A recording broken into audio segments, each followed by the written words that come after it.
मैं निवेदन आप लोगों के मध्य में कर दूं, उसी धर्म को जानने के लिए कुछ लोग महर्षि मनु के पास गए।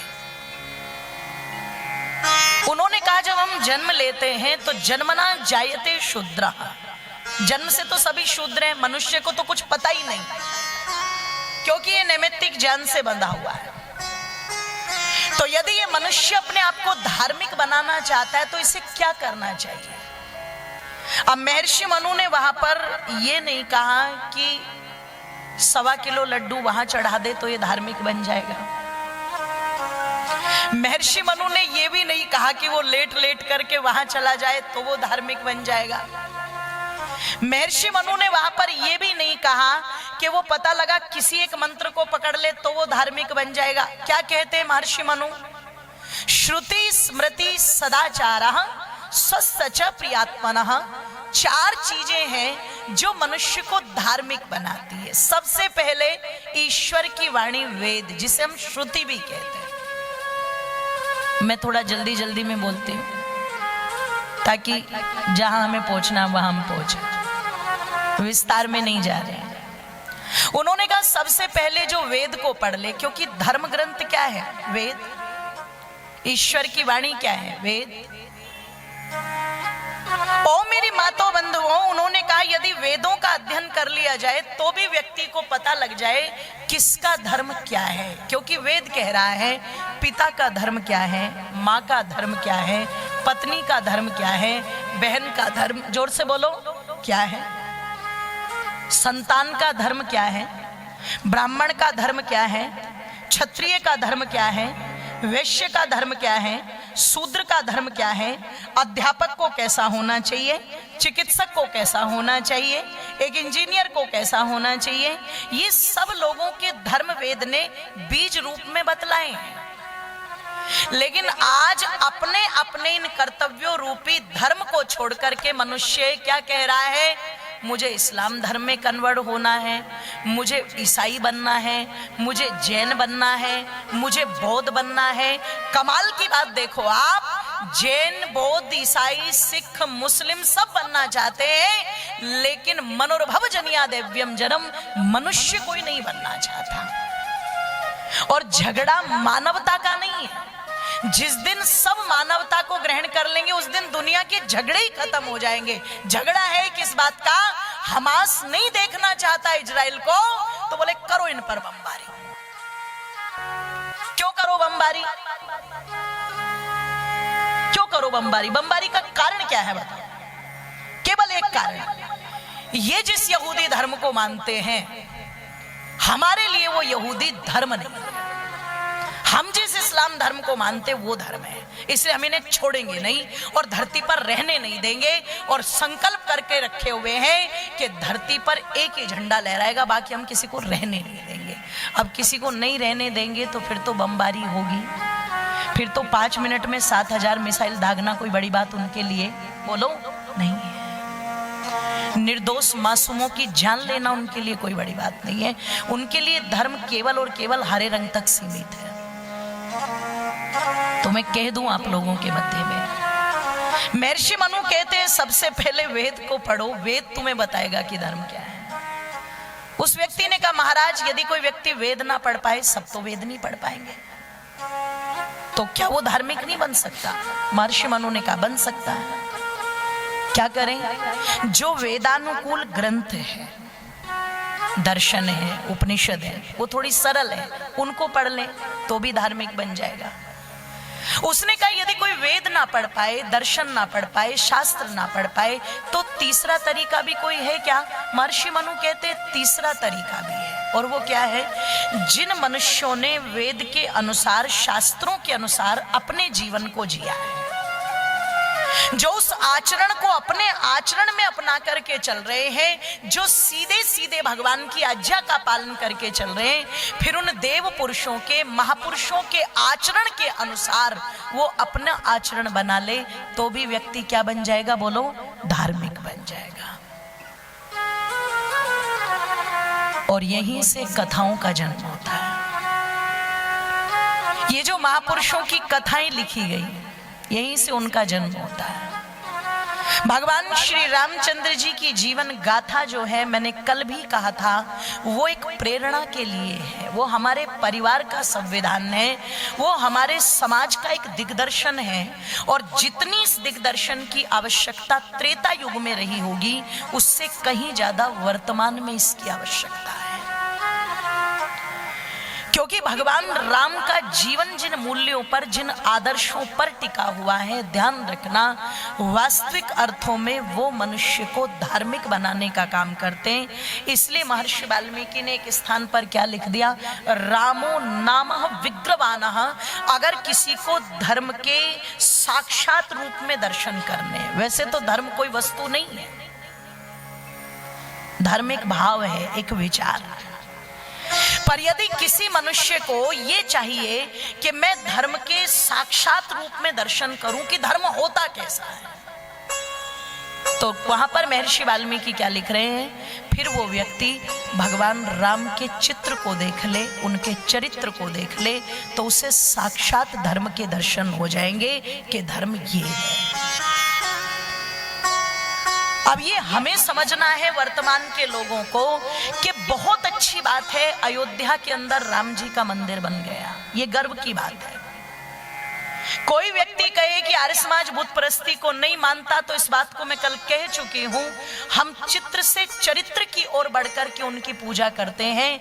लेकिन मैं इस बात का समर्थन भी मुक्त कंठ से करूंगी कि भले ही हमारे लिए, ध्यान रखना, वो चित्र की पूजा से ज्यादा चरित्र का महत्व हो, पर इस बात का गर्व पूरे भारत को है, पूरी आर्य समाज को है, पूरे आर्य समाजियों को है कि अयोध्या के अंदर राम मंदिर बना। क्यों? जो 500 वर्ष की एक गुलामी का कलंक हिंदू के माथे पर लगा था, वो कलंक धुलने का काम हुआ है। तो ये हम सबके लिए गर्व की बात है, सबके लिए। लेकिन मैं एक बात भी आपसे कहूंगी, जो मंदिर बना है हमें भी उसकी प्रसन्नता है। मैंने भी खूब गीत गाए, मैंने भी खूब दीपक जलाए, आपने भी जलाए, थाली भी बजाई, तालियां भी बजाई, जो भी हो सकता था सब किया, पूरी खुशी थी, जो सामर्थ्य थी वो दिया भी। लेकिन मैं एक बात कहूंगी आपसे कि ये मंदिर पहली बार तो नहीं बना, इससे पहले भी अलग अलग राजाओं ने अपने अपने काल में ये मंदिर बनवाए। क्यों जी, बनवाए कि नहीं बनवाए? सब कालों में बने, और सब कालों में अगर ये बने तो इन्हें तोड़ने वाले भी हर काल में आए। कभी बाबर आया, कभी गजनी आए, कभी मुगल आए, कभी तुगल आए, जो भी आया, जिसका दांव लगा उसने तोड़ा। अब क्या हम आज लिखित रूप में इस बात की गारंटी दे सकते हैं कि आज ये बन गया है तो अब ये कभी नहीं टूटेगा सृष्टि के अंत तक? जोर से बोलो। अपितु एक थोड़ा सा बात ठंडे दिमाग से जरूर सोच लेना कि पहले जो बाबर आया वो बाहर से आया, गजनी जो आया वो, जोर से बोलो, बाहर से आया है जी। ये अकबर आदि, औरंगजेब आदि, ये अब्दुल शाह आदि जितने भी आए ये बाहर से आए। लेकिन आज बाबर, गजनी, अकबर, हुमायूं, जितने भी हैं, ये अलाउद्दीन खिलजी, औरंगजेब, ये सारे इनकी पौध यहीं भारत में ही तैयार हो रही है। और कह दूं आप लोगों के सामने, जो बाहर से आता है उसे मार्ग थोड़ी मुश्किल से मिलता है, और जो उन्हीं व्यवस्थाओं के बीच में पैदा होता है, इसका मतलब वो जड़ से जानता है कि करना क्या है, वो जड़ से जानता है। उनके लिए हो सकता है ये चीजें मुश्किल रही हो, पर आज वालों के लिए ये चीजें मुश्किल, जोर से बोलो, क्योंकि उस समय उनकी टक्कर में कौन खड़े हुए थे? महाराणा प्रताप। आज महाराणा प्रताप बनने को कोई तैयार नहीं है। उनकी टक्कर में खड़े हुए थे छत्रपति शिवाजी, इकलौता बेटा है जीजाबाई का, पर 14 वर्ष की आयु में लेकर के छत पर चढ़ी हुई है और सिंहगढ़ का किला दिखा करके कह रही है, भले ही तो 14 वर्ष का हो, लेकिन प्रातः काल तक इस किले पर झंडा गेरवे रंग का देखना चाहती हूं, ध्यान रखना। और आ गई नीचे उतर करके। अब 14 वर्ष के एक बच्चे ने अपने मंत्रियों से सलाह की, अपने कुछ सरदारों को लिया और हमला कर दिया सिंहगढ़ के किले पर, और माता के वचन को निभाने के लिए रातों रात मुगलों का झंडा नीचे डाल दिया और अपनी सनातन धर्म संस्कृति का ध्वज सिंगड़ के किले पर लहरा दिया। ये 14 साल का बेटा था छत्रपति शिवाजी का। आज के 14 साल के शिवाजी है जी, ओहो, 14 साल के शिवाजी को या तो वीडियो गेम खेलने का पता है, या उसकी मोबाइल की जो उंगलियों पर जो चलती हैं उसकी उंगलियां वो इस प्रकार से चलती है, या 14 साल के आज के शिवाजी को पता है कि अब मैं बड़ा हो गया, it's my life and my decision, अब मुझे मम्मी पापा की बात नहीं सुननी, नहीं माननी, अब मैं बड़ा हो गया। 14 साल का शिवाजी, 14 साल के शिवाजी को क्लब में देखा जाता है, 14 साल के शिवाजी को सड़कों पर हुड़दंगबाजी करते हुए देखा जाता है। और सबसे बड़ी बात यह है, गलती शिवाजी की नहीं है, उसे जन्म देने वाली जीजाबाई नहीं है ना, समस्या यहाँ है, वो जीजाबाई नहीं है, तो फिर शिवाजी भी पैदा नहीं हो रहे, क्योंकि नस्लें ठीक होंगी तभी तो आप फसलें ठीक कर पाओगे, और अगर नस्लें ठीक नहीं है तो आप फसलें कहां से ठीक कर पाओगे। आज वो भाव हम लोगों से बहुत दूर जा चुका है। आज केवल और केवल मनुष्य का जो पूरी तरह से ध्यान है वो केवल और केवल एक पर है, और वो क्या है, फाइनेंशियली कंडीशन हमारी मजबूत होनी, जोर से बोलो, चाहिए, बस दैट्स इट। धर्म कहाँ गया, काम कहाँ गया, मोक्ष कहाँ गया, हमें कोई मतलब नहीं, हम अर्थ उपार्जन में, और अर्थ की मनाही नहीं की गई कि अर्थ नहीं होना चाहिए, होना चाहिए, लेकिन उसके साथ जो उसकी 3 ब्रांच हैं, 3 शाखाएं हैं, वो भी तो जीवन में महत्व रखती है। आप रामचंद्र जी की पूजा इसलिए थोड़ी करते हो कि उन्होंने अयोध्या को अपने कब्जे में ले लिया, किस लिए पूजा करते हो, रातों रात ठोकर मार करके चले गए, इसलिए पूजा है। मैं मना नहीं करती कि अर्थ उपार्जन नहीं होना चाहिए, अगर ना होता अर्थ उपार्जन का महत्व तो प्रतिदिन क्यों हम रक्षक भी बने, रक्षक बने हम धन के, लेकिन अपनी संस्कृति के रक्षक बने, अपने सिद्धांतों के रक्षक बने, अपनी मान्यताओं के रक्षक बने, जो हमारी परंपराएं हैं हम उनके रक्षक बने, जो हमारे महापुरुषों के दिखाए हुए मार्ग हैं हम उनके रक्षक बने। क्योंकि जब आप उनकी रक्षा करके उन्हें अपने मन में ठान लोगे तो तुम्हें कहना नहीं पड़ेगा, अपने आप तुम्हारे अंदर भाव पैदा हो गया कि यदि मैं छत्रपति शिवाजी का वंशज हूं तो मुझे कुछ तो उनके दिखाए हुए मार्ग पर चलना चाहिए। महाराणा प्रताप जैसा भाव मेरे अंदर कहीं तो पैदा हो, क्योंकि अगर महाराणा प्रताप पैदा जब होंगे, उनका भाव पैदा होगा, तो अकबर जैसों को छोड़ करके भागना पड़ेगा। नहीं तो अगर हम महाराणा प्रताप जैसे भाव पैदा ना कर पाए तो जैसे कश्मीर से भाग गए, बांग्लादेश से भाग गए, वैसे ही सब कुछ छोड़ करके भागना पड़ेगा कि नहीं भागना पड़ेगा, चिंतन करना। वो कोई स्क्रिप्ट नहीं है बांग्लादेश की, किसी डायरेक्टर ने उसको डायरेक्ट नहीं किया।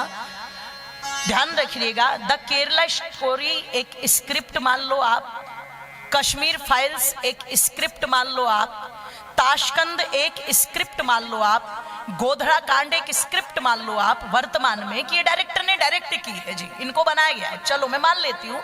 लेकिन बांग्लादेश में जो हो रहा है वो तो कोई स्क्रिप्ट नहीं है, वो तो लाइव टेलीकास्ट चल रहा है। और जब 15 साल वहां के प्रधानमंत्री सर्वोच्च उच्च पद पर कोई महिला रह गई और उसे रातों रात देश छोड़ करके जाना पड़ा, तो आप चिंतन करना, आपके यहाँ पर कौन से विधायक, सांसद और नेता बैठे हैं जो तुम्हें बचाने आएंगे? क्योंकि विधायक नेता तो खुद भाग रहे हैं। तालिबान ने अफगानिस्तान पर हमला किया, सांसद भाग रहा है सर पर थैला लेकर के एयरपोर्ट पर। और जब इनकी ये औकात नहीं कि ये बच पाए, आम जनता की हालत क्या होगी जरा चिंतन करना। इसलिए मैं कह दूं आप लोगों के सामने कि मंदिर बनाए बहुत अच्छी बात है, लेकिन जब तक वो सिद्धांतों का मंदिर, आस्था का मंदिर हमारे मन में नहीं बनेगा, हमारे हृदय में नहीं बनेगा, तब तक रक्षा नहीं होगी। और एक बात जान लीजिएगा, जब आपके हृदय में, आपके मन में, आपके सिद्धांतों में राम बस जाएंगे तो किसी की ताकत नहीं है कि आपकी आस्था के मंदिर को तोड़ पाए। बस वो आस्था का मंदिर बनाना चाहते हैं, वो मंदिर आप बनाइए। और वो कब बनेगा? वो तब बनेगा जब भगवान श्री रामचंद्र जी केवल और केवल हमारे चित्र में नहीं, हमारे चरित्र में शामिल हो जाएंगे, वो तब बनेगा।